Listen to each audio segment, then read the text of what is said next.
سلام بچه‌ها، چطورین؟ امیدوارم که حالتون خوب باشه. به چنل من خیلی خوش اومدین. آقا امروز خواستم راجع به موضوع صحبت کنم که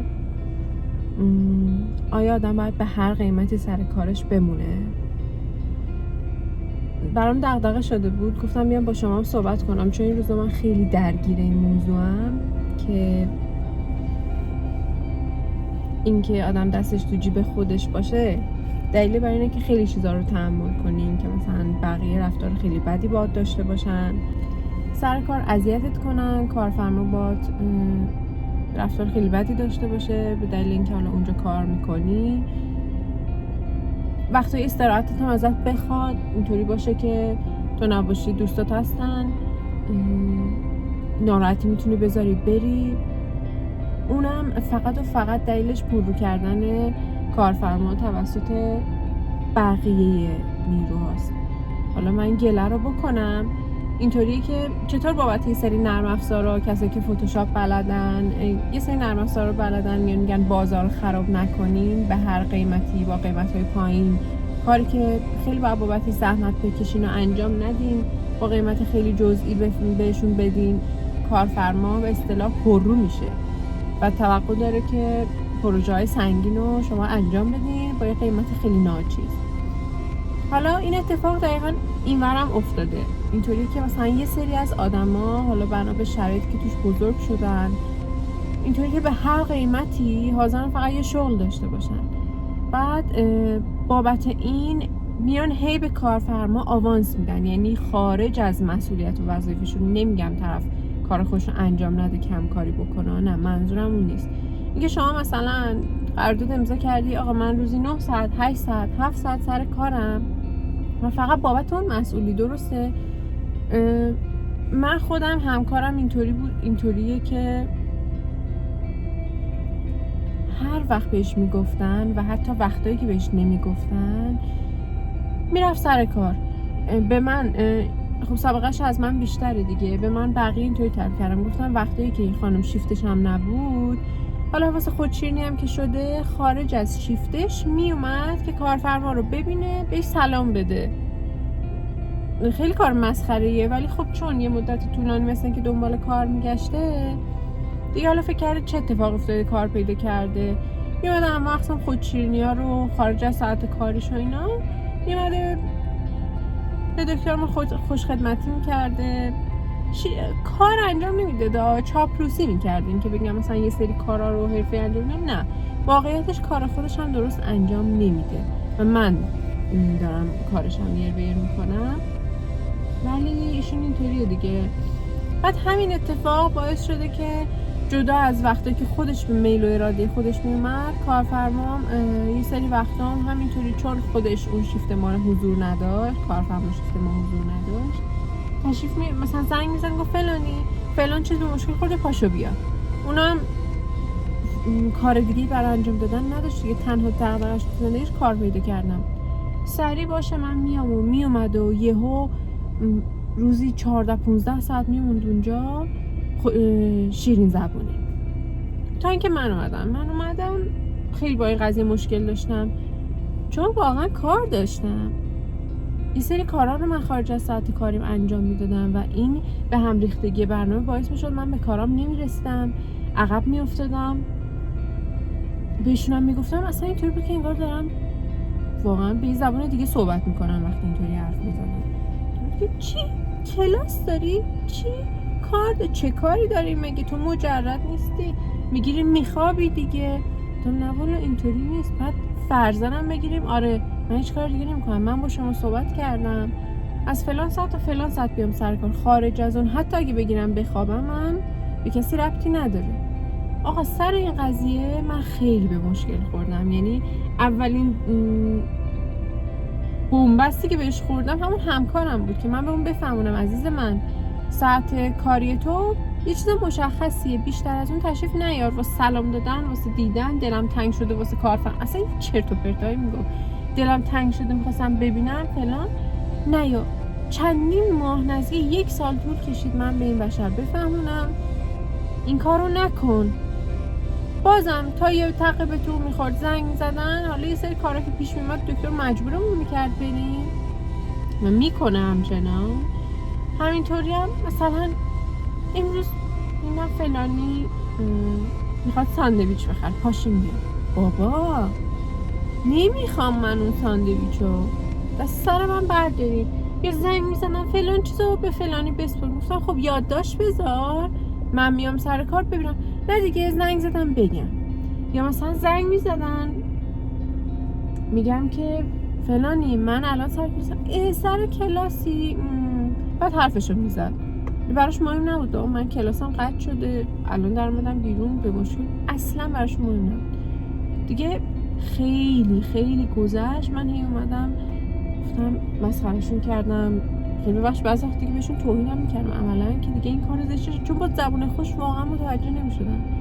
مجبور بودم دیگه تیکه بندازم برخورد کنم تا یه خورده اینو متوجه شن که زنگو که در هر صورت میزنن ولی متوجه شن که آقا همیشه قرار نیست من جوابتو بدم، همیشه شرطشو ندارم. حالا یه خورده بهتر شد ماجرا، ولی بازم خیلی فرقی نکرد. حالا یه جزئی الان اینطور شده که زنگ زد سر کلاسی، خب میتونی حرف بزنی؟ میگم آره بعد حرفشون میزنم. در که خیلی راحت میتونن همون یادداشت بذارم بچسبن آنجا، من میرم خب میخونم اون کار رو انجام میدم، نمیکنم. بعد این قضیه دیگه خیلی زیادی داره کش پیدا میکنه. یعنی من هر چقدر دارم فرهنگ سازی میکنم خیلی بهتر شده ها، ولی بازم دستگاه مشکل هر چی میشه خارج از ساعت کاری میکشه و اصلا فکر نکنیم بابتش اضافه کاری میدن، حتی یک قرون اضافه کاری نمیدن، اینطوری که انگار وظیفته. و اون چیز که منو عصبانی میکنه که اینه که اون یکی شیفت که با کارفرمامون ساعت کارشون تقریبا یکیه، اونا اصلا یه همچین مشکل نداره. چون 24 که نه، مثلا کارفرما رو میبینن تو دلش جا باز کردن خودشونی میکردن.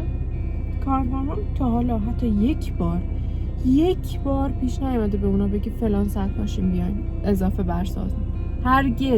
هرگز این اتفاق نیفتاده، ولی ما رو به هر دلیلی میکشن. مثلا اون یکی هم کارم خیلی مشکل نداره چون واقعیتش کار دیگه ای نداره، خیلی لذت میبرم. مثلا وقتی هم که سر کار نمیان تو که دلم تنگ شد نمیام تو الاف مگه یه کتابی بخون یه کاری بکن، نه که نه.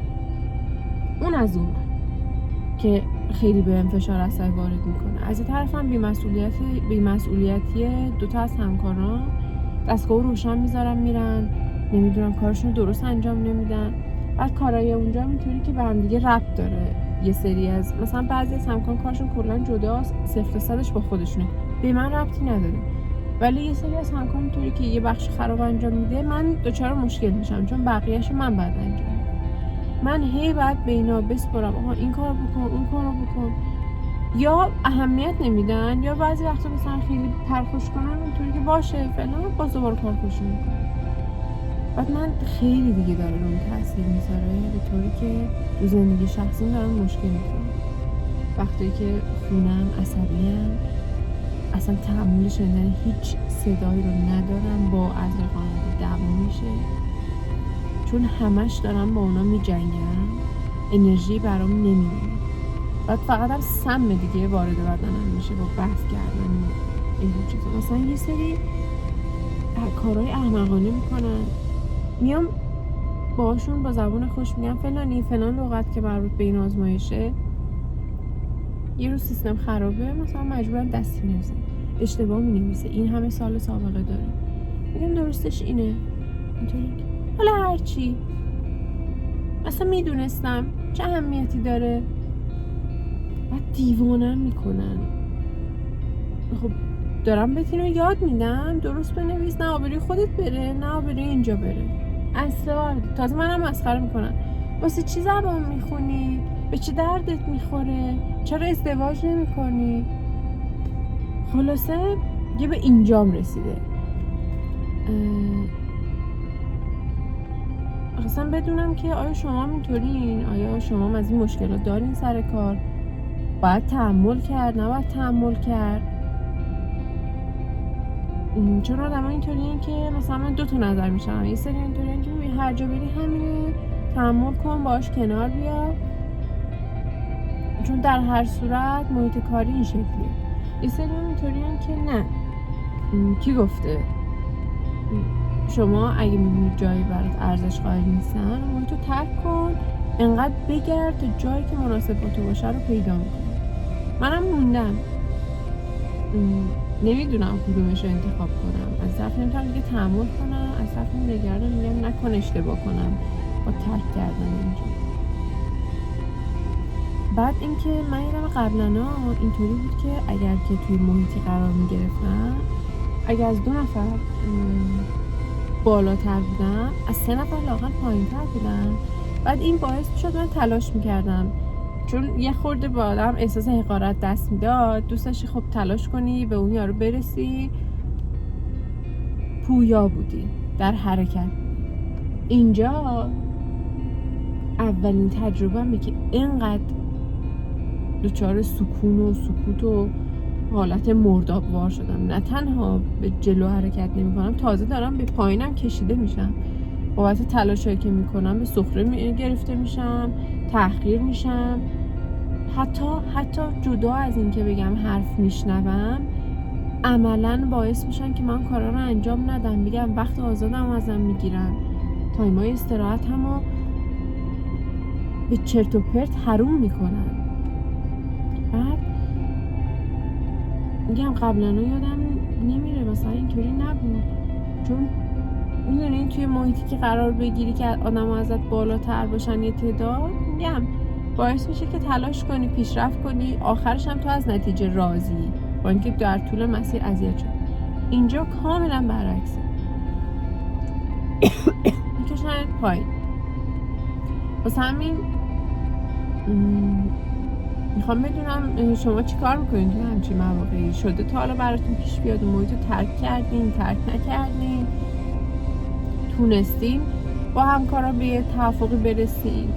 من فقط الان به این رسیدم که دیگه با اون همکارا همشیفتم که فقط تو سکوتم، یعنی چون میدونم باش حرف بزنم کمی اونو سکته کنم، چون نه متوجه حرفای من میشه یا نه میخواد متوجه بشه، تازه یه سری رفتار میکنه که بدتر تو رو اذیت کنه، میگم عمدن لج میکنه یا چی. بعد اون همه ساعت بالاخره بهترین تایم‌ها آدم سر کار میگذره، اون همه ساعتو هی انگار خودتو منقبض نگه داشتی، با این حرف نزن، به اون رو نگو، اب نداره اگه این کارو میکنه تو طرف خرابکاری میکنه، هی باید خودخوری کنی.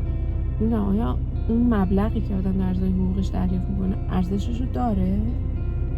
اگه شما جای من بودین چی کار میکرد؟ خلاصه این از درگیری‌های من سر کار. میگم اون تبعیضی هم که وجود داره، هممون این شرایط رو تجربه نمی‌کنیم. میگم تبعیض وجود داره، یعنی من مطمئنم اون یکی 2 همکارم که هیچ وقت اضافه بر سازمان نمیان سر کار، کارفرما هیچ وقت اذیتشون نمیکنه، واقعا کار دیگه‌ای تو زندگیشون ندارن، میان سر کار بعد میرن خونه، کار انجام نمیدن، تنها دغدغه‌شون خرید کردنه. آی واسه فلان مراسم چه آرایشگاهی برم، این آرایشگاه رفتم خوب نبود، موهامون چیکار کنم فلان. نمیگم اینا چیز بدیه ها، ولی دارم میگم تنها دغدغه‌هاشون تو زندگی. واسه همین اون تبعیضم داره کلافم میکنه، چون داره به زندگی شخصیم خیلی آسیب میزنه که تایمای من گرفته میشه. نمیدونم الان شما بیام من بگی اینجور مواقع شما چیکار میکنین؟ الان از باشگاه اومدم، گفتم حالا تا فرصت هست میام با شما صحبت کنم یا بگم بعد بریم خونه این سری کار رو انجام بدیم بعد بریم سر کار. فعلا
خب اینجا دارم آزمایش هموگلوبین A1C رو انجام میدم. هموگلوبین A1C آزمایش رایجه، برای غربالگری افرادی که مبتلا به دیابتن خیلی استفاده میشه. این تست میاد میانگین قند فرد مورد نظر رو توی دوره 3-4 ماهه اندازه گیری میکنه. اگر که بالاتر از حد نرمالش باشه مثل همون FPS، پزشک مشکوک میشه به دیابت. حالا الان دارم اینو اندازه گیری میکنم. اول با محل لایزش رو بریزم به مقدار مشخصی، بعد از خون شخص باهاش ترکیب میکنم، بعد بذارم دودن یه رو 20 دقیقه بمونه، بعد میدم دستگاه میخونه. مرسی که ویدیومو نگاه کردین تا اینجا. لطفاً لایک و سابسکرایب یادتون نره. زنگوله هم فعال کنین تا هر وقت ویدیوی جدید گذاشتم مطلع بشین. تا ویدیو بعدی فعلا خداحافظ.